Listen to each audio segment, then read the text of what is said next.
வணக்கம். Amudha Venugopal wellness coach. நிறைய parents தன்னோட குழந்தைக்கு ஃபீவர் அடிக்கடி வருது, சளி பிடிக்குது, என்ன பண்றதுன்னு தெரியல அப்படிங்கறத கேட்டுக்கிட்டே இருக்காங்க. பேரண்ட்ஸ் உங்க குழந்தைகளுக்கு என்ன மாதிரி ஃபுட் கொடுக்குறீங்கிறத கண்டிப்பா செக் பண்ணணுங்க. உங்க குழந்தைங்க கொடுக்குற ஃபுட்ல புரோட்டீன் சார்ந்த ஃபுட் அதிகமா இருக்கணும். ஃபார் எக்ஸாம்பிள் முட்டை, தயிர், பால், சிக்கன், மீன், சுண்டல் இதெல்லாமே ரெகுலரா கொடுக்குற பழக்கம் இருந்ததுன்னா அவங்களுக்கு எதிர்ப்பு சக்தி அதிகமாகும்.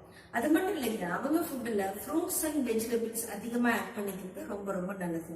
உங்க குழந்தைக்கு கண்டிப்பா அவாய்ட் பண்ண வேண்டிய ஃபுட் என்ன தெரியுதுன்னா, எண்ணெயில அதிகமா பொரிச்ச ஃபுட் கொடுக்க கூடாது. மைதா ஐட்டம், ஒயிட் சுகர் இதெல்லாம் அவாய்ட் பண்றது ரொம்ப ரொம்ப நல்லது.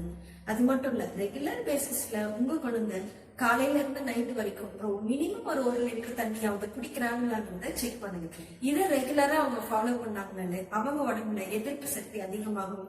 ரிமைனிங் பார்ட் ஆஃப் லைஃப் ரொம்ப ஹெல்த்தியா இருப்பாங்க, ரொம்ப ஹாப்பியா இருப்பாங்க.